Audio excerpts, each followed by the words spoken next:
আমার এই বাচ্চারা আজকে হচ্ছে ১ বছর বয়স। ওনাকে নিয়ে ফার্স্টে আমরা ময়মনসিংহ সুরখাই ওইখানে ভর্তি আছিলাম আজ থেকে এক সপ্তাহ আগে।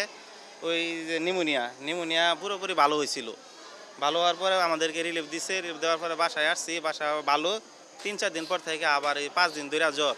জ্বর হওয়ার পরে আমরা ওই গেছিলাম ঢাকা শেরেবাংলা শিশু বিভাগে। ওইখানে যাওয়ার পরে ভর্তি ওদেরকে সিট সংকট বলছে যে সিট নাই। কালকে রাত্রে বাদে আমাদেরকে রেফার করছে সৌরাদি গেছি। ওইখানে বলে আমরা কোনো হামের রুগী করি না, আমরা আপনার করতে পারেন ডিএনসিসির মাঝে যেতে পারেন। তো ওইখান থেকে তথ্য দিছে, তারপর আমরা এখানে আসছি রাত ৪টার সময় কালকে ভর্তি করাইছি। এই ভোগান্তি তো অনেক হইলো, আমরা এটা হাতের কাছেই পাইতাছি না। আমরা আসছি ময়মনসিংহ থেকে, ওইখান থেকে ওইখানেও অনেক রুগী আছে না। অবশ্য আমরা ওই যে হামের রুগী যে দিছি, যে নিউমোনিয়া হয়েছিল, তারপর আর আমরা ওই হাসপাতালে যাই নাই। তখন আমরা এই যে গামাসির মতো নিয়ে দেখছি, দেখার পরে আমরা বুঝতে পারছি যে এটা হামের লক্ষণ। তখন আমরা সরাসরি শিশু বিভাগে আসছি। ওইখানে আসার পরে ওইখান থেকে আমাদেরকে আর সিট তো দেয় নাই। তো সৌরাদি গেছি, সৌরাদিতে পরে এখানে কারণ রাত্রে সারাতে আমাদের তারকে ঘোরাঘুরি নিয়ে আরও বাচ্চা আমাদের আরও অসুস্থ হয়ে গেছে বেশি। আমার বাচ্চাটা আসলে হলো আজকে ২ মাস ধরে আক্রান্ত। আমার বাচ্চাটা ২ মাস ধরে আক্রান্ত। প্রথমে সে নিউমোনিয়াতে আক্রান্ত ছিল গত মাসে ১৩ তারিখে। তো আমরা ইনস্টিটিউট অফ হেলথ মা ও শিশু ইনস্টিটিউট মাতোয়াইল ওখানে ৬ দিন ভর্তি রাখি।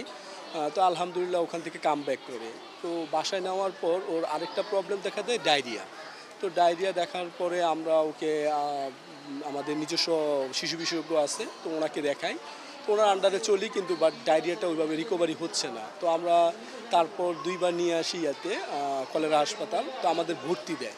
তো আমরা আসলে ওই একটু কারণে আমরা ভর্তি হই নাই। পরের বার যখন আবার নিয়ে আসি তখন ওনারা আর ভর্তি দেয় নাই। আমাদের ২ ঘন্টার অবজারভেশনে রেখে বাসায় পাঠিয়ে দেয়, বলে যে যতবার পায়খানা হবে ততবার আপনারা ওরসালাইন খাওয়াবেন, আর হলো জিঙ্ক ট্যাবলেটটা প্রতিদিন একটা করে খাওয়াবেন। কিন্তু তাতেও আমাদের কোনো ইমপ্রুভ হচ্ছিল না। তখন আমরা আবার প্রাইভেটলি একটা ডক্টর দেখাই। উনি দেখে বলতেছে যে আমার বাচ্চা তখন প্রায় ২১ দিন ডায়রিয়া হয়ে গেছে। তো বলছে যে এটা আপনার পারসিস্টেন্ট ডায়রিয়া হয়ে গেছে, এটা আসলে এই ট্রিটমেন্টে ভালো হয়। তো উনি আমাদের হলো আয়রনের ট্যাবলেট প্লাস হলো ভিটামিন এ দেয়। দেওয়ার পর আলহামদুলিল্লাহ ভালো হওয়ার পরে ওর ভিতরেই ওর একটু র্যাশ হয় শরীরে, লাল লাল। তো ওর জন্মের পর থেকে ওর একটু অ্যালার্জির সমস্যা ছিল। তো আমরা তখন মনে করেছিলাম যে ওই অ্যালার্জি ওটাই। তো ১ সপ্তাহ হয়ে গেছে, হঠাৎ করে গত বুধবার ওর জ্বর আসে, ভালো জ্বর ১০১ থেকে ১০২ এরকম দেখি। তো এরপর থেকে ওর র্যাশটা দেখি একটু গুড়ি গামাছির মতো দেখা যাচ্ছে, পুরো শরীর আস্তে আস্তে সরিয়ে যাচ্ছে। তখন আমরা যে ডক্টরকে দেখিয়েছিলাম প্রাইভেটলি, আমার বাচ্চা এখন পর্যন্ত ওর বয়স হচ্ছে ৬ মাস। ও এখন হামের টিকাটা দিইনি, কারণ যখন আমাদের এই যে সরকারিভাবে দিচ্ছিল ওর তখন ডায়রিয়া ছিল। তো এই কারণে আমরা দিতে পারি না। ওর বয়স এখন ৭ মাস, ৭.৫ মাস না। সেই ক্ষেত্রে আসলে ওই ধরনের আমাদের প্রবলেম ছিল না আসলে। তবে বাচ্চাটা একটু বুকের দুধটা কম পেত। তো সেক্ষেত্রে আমরা আসলে ফর্মুলা খাওয়াতাম এই জন্য আসলে। কিন্তু ওই দিক দিয়ে মার বয়স ছিল ১৯ বছর, হচ্ছিল ১৯.৫ বছর, আর আমার ছিল 30। আমার প্রথম বাচ্চার বয়স হলো ৩.৫ বছর, আর সেকেন্ড বেবি হচ্ছিল ৭.৫ মাস। মানে গ্যাপ ছিল প্রায় হচ্ছিল ৩ বছর। ৩ বছর না, সরি ২.৫ বছর। আপনার এই যে প্রথম পাতলা পায়খানা হয়েছে, তারপরে জ্বরের পরে আইনা মেডিকেলে ভর্তি করাইছি। পরে আপনার ৩ দিন পরই হাম হয়ে গেছে। হামের পরে আবার জ্বরের পরে হেরা রিপোর্ট দিছে, ওষুধ বড়ি দিছে, জ্বরও ভালো হয়েছে আপনার, আবার এই যে এডিও ভালো হয়েছে। পরে আপনার হেরা পরীক্ষা করতে দিছে, পরে পরীক্ষা করছি, করছে আপনার পানি জমছে, ফ্যাটের ভিতরে পানি জমছে আপনার এই মেটানিস। হেনে বলছে যে পানি জমছে, আপনারা অন্য মেডিকেলে নিয়ে আসেন। পরে আপনার এই মেডিকেলে নিয়ে আসছে। ওর বাবা গাড়ির ডিউটি করে, আমি গার্মেন্টসে চাকরি করি। আমার ২০ বছর বিয়ে হয়েছে, আপনার মেলা বছরই হয়েছে ১১। আমার জামাই বাড়ি কিশোরগঞ্জ। আমাদের বিয়ে হয়েছে আপনার মোহাম্মদপুর নবীনগর। বিয়ে হয়েছে আপনার ৫-৬ বছর হয়ে গেছে। আমার ২টা মেয়ে, আমার বড় মেয়ে। আমরা এক গার্মেন্টসে চাকরি করছি। আমার শাশুড়ি পছন্দ করছে, তো পরে আমার শাশুড়ি দিছে বিয়া। আমার ১১ বছর আর একটা মেয়ে আছে আমার ১০ বছর।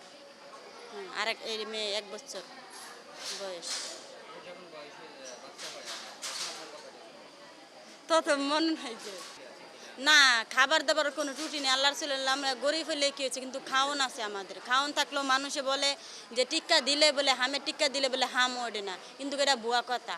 হামের টিক্কা দিলেও হে গো হাম হয়, না দিলেও হে গো হাম হয়। নাহলে যে আমার বাচ্চারা আমি টিক্কা দিছি কেন হাম হয়েছে, ওর তো হাম কোনো প্রশ্নই না, টিক্কা যখন দিছি তো এটা কেন হাম হইল না। আমার বাচ্চা দুধও পায় ঠিক মতো, যত্নও পায়, কিন্তু তারপরও হাম উঠছে। আমি তো যত্ন কোনো টুটি রাখি না, তারপরও হাম হয়েছে। টিক্কা দেওয়ার পরও হাম হয়েছে, এটা তো এটা খারাপ জিনিস না। মানুষে বলে যে টিক্কা দেয় না দেখে হাম হয়, যাক এটা মান্য না যায়, কিন্তু আমি তো টিক্কা দিছি তারপরে হাম হয়েছে কেন। তো অবশ্যই অপুষ্টি একটা বড় কারণ। যারা হামে আক্রান্ত হচ্ছে বেশিরভাগই কিন্তু অ্যানালাইসিস করে, গবেষণা করে, ডাটা অ্যানালাইসিস করে দেখা যাচ্ছে যে বেশিরভাগই তারা অপুষ্টির শিকার। প্রথমত অপুষ্টির শিকার তো আছেই, সাথে ভিটামিন এ যেটা ঘাটতিটা সেটার কিন্তু অনেকটাই প্রকট। এবং সাথে হলো যারা হামে আক্রান্ত হচ্ছে তারা কিন্তু প্রথমে ডায়রিয়াতে কিন্তু আক্রান্ত হচ্ছে, ডায়রিয়া হচ্ছে, তারপর হলো যে তাদের বিভিন্ন ধরনের চোখের সমস্যা এটা দেখা যাচ্ছে, এবং তারপর কিন্তু জটিল আকার তখন নিউমোনিয়া হচ্ছে, এবং নিউমোনিয়াতে দেখা যাচ্ছে 5%-এর মতো নিউমোনিয়া কিন্তু হচ্ছে। এবং এই 5%-এর মধ্যে কিন্তু যারা জটিল আকার ধারণ করে তারা হাসপাতালে আসলে দেরি করে আসার কারণে মৃত্যুটা ঘটছে, এবং হাসপাতালে আসা 24-48 ঘন্টার মধ্যে কিন্তু মারা যাচ্ছে। কারণ অনেক আছে যে বাচ্চার যেটা খেয়াল করছে না, বাচ্চার যে জ্বর আসছে বা র্যাশ সেটা খেয়াল না করে হয়তো বা নিজের মতো ওষুধ খেয়ে ফেলছে, একে দেখাচ্ছে তাকে দেখাচ্ছে। মানে বিশেষজ্ঞ যে ডাক্তার অথবা রেজিস্টার্ড চিকিৎসক তার পরামর্শ তো নিতে হবে, সেটা আসলে দেরি করে নেয়। আর অপুষ্টি তো একটা বড় ফ্যাক্টর, কারণ অপুষ্টি একটা বড় ফ্যাক্টর। এবং মা যে বাচ্চাকে বুকে দুধ খাওয়ানো সেটা কিন্তু অনেকটাও কমে আসছে, আগে অনেক পার্সেন্ট ছিল, 60%-এর মতো কিন্তু কমে আসছে। যার ফলে এই সব কিছু মিলে কিন্তু আক্রান্ত বেশি হচ্ছে, যারা আক্রান্ত হচ্ছে তাদের ঝুঁকিটা অনেক বেশি মধ্যে পড়ে। অবশ্যই এটা তো বড় ফ্যাক্টর, কারণ বলে যদি যারা মানে এই যে মানে বয়সের আগে যেটা বিয়েটা যেটাকে আমরা বাল্যবিবাহ বলি সেটা কিন্তু অবশ্যই বড় ফ্যাক্টর। সেক্ষেত্রে মা তো নিজে অপুষ্টির শিকার, এবং আমরা কিন্তু এরকমই পাচ্ছি হাসপাতালগুলোতে যে মা অপুষ্টির শিকার এবং বাচ্চা অপুষ্টির শিকার। মা যদি পুষ্টি না পায়, মা যখন গর্ভবতী হয় তখন মার কাছ থেকে তো বাচ্চাটা পুষ্টি পাচ্ছে, তা মা যদি না খায় বাচ্চা করতে খাবে, তাহলে তো ওই বাচ্চাটা যখন জন্মগ্রহণ করছে বাচ্চাটা কিন্তু শুরুতেই সে দেখা অপুষ্টি নিয়ে জন্মগ্রহণ করছে, এবং তার বিভিন্ন ধরনের প্রথমত একদমই কম থাকে, জন্মগত ত্রুটি নিয়ে জন্মগ্রহণ করছে, অনেক ধরনের কিন্তু সমস্যা দেখা দেয়। সেই বাচ্চাটা ডায়রিয়া থেকে শুরু করে নানা সমস্যা আগে থেকে থাকে। ওই বাচ্চা যদি হাম হয় ঝুঁকিটা অনেক বেশি, এবং মাকে তো অবশ্যই সে যদি প্রাপ্তবয়স্ক হওয়ার পরে তো বিয়েটা অবশ্যই দেওয়া উচিত। বাল্যবিবাহ অবশ্যই রোধ করা উচিত, কারণ বাল্যবিবাহ হলে সে মাটাই তো হলো যে বাচ্চা ধারণ ক্ষমতা সবটুকু কিন্তু সমস্যা হয়ে যায়। সে মাকে আগে মানে অবশ্যই পুষ্টিযুক্ত খাবার খাওয়াতে হবে, বাচ্চাকে টেক কেয়ার করতে হবে। এখন মাকে যদি একদমই অল্প বয়সে বিয়ে দেওয়া হয়, সে মা নিজের যত্ন নেবে নাকি বাচ্চার যত্ন নেবে, তখন সে বাচ্চাগুলো কিন্তু অবশ্যই খারাপের মধ্যে পারে। মার জন্য ঝুঁকি যেমন বাচ্চার জন্য অবশ্যই ঝুঁকি। তো এইসব কিন্তু অনেক কিছু ক্ষেত্রে কিন্তু হামে আক্রান্ত মৃত্যু ঝুঁকিটা বাড়ছে এই কারণে। যারা আক্রান্ত হচ্ছে অনেকে কিন্তু ভালো হয়ে যাচ্ছে, কিন্তু যারা আসলে অপুষ্টির শিকার বিভিন্ন ধরনের প্রতিক্রিয়া আগে থেকে কম ছিল তাদের তো আরও বেশি খারাপ দিকে যায়। কারণ হামে আক্রান্ত হলে উপকারিতা একদমই কমে যায়, তখন দেখা যাচ্ছে তার শুধু হাম নিয়ে হচ্ছে না, হামের সাথে ডায়রিয়া হচ্ছে, নিউমোনিয়া হচ্ছে, মস্কিল থেকে প্রদাহ, নানান ধরনের কিন্তু জটিল রোগগুলো ধারণ করছে।